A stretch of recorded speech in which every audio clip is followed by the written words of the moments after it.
থেকে রওনা দিয়েছি।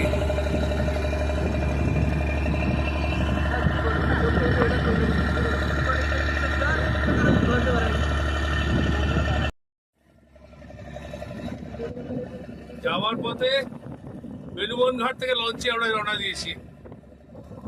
ওই দূরে দেখা যাচ্ছে বেলুবন ঘাট। এখন বেলুবন ঘাট থেকে এটা সোজা চলে যাবে, ওপারে আমরা যাব নামখানা।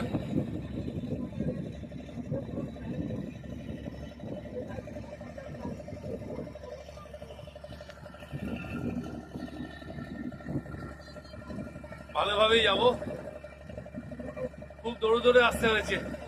সকালবেলা চেক আউট করেছি হোস্টেল থেকে 8:30টায় লঞ্চটা ধরবো বলে, দিয়ে ওখান থেকে একটা আমরা টোটো ভাড়া পেয়েছি, 250 টাকা নিয়েছে বেলুবন ঘাটে আসার জন্য। বেলুবন ঘাট থেকে তখন এই লঞ্চটা পেয়ে আমরা দৌড়চ্ছি। এটা 8:30টায় ছেড়ে যায়, এরপরে 10টায় লঞ্চ।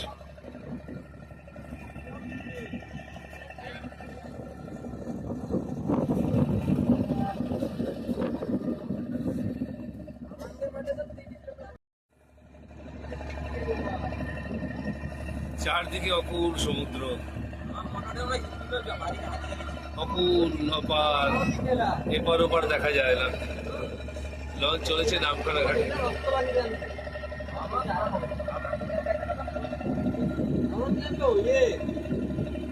আপনারা কি রোজই যান? আপনারা রোজই যান এখান থেকে যাতায়াত করেন? আচ্ছা, এই পেপারটা ওপাশটা কোন জায়গাটা যাবে? এটা কত যাবে? ঘাটটার নাম কি? নামখানা ঘাট। আচ্ছা, এখান থেকে ওই সোজা ওদিকে যাবে, সোজা না?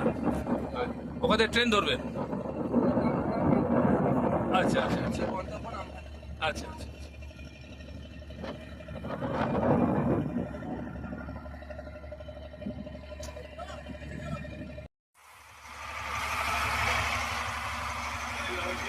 অনেক লোক,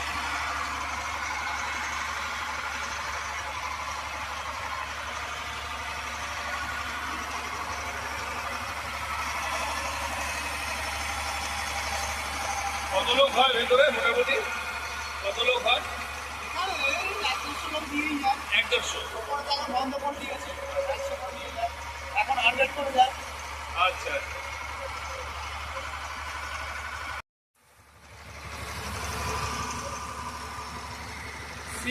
সিগাল পাখি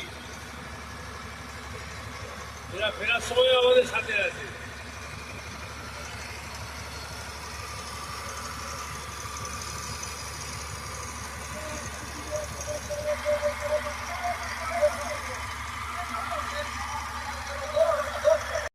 অবশেষে আমরা নামখানা ঘাটে এসে পৌঁছলাম।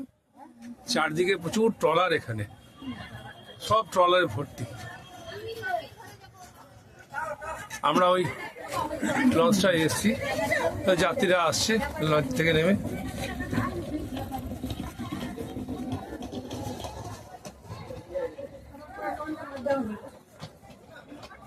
ওই দিকটা দিয়ে এসছিলাম আমরা, ওই দিক থেকে।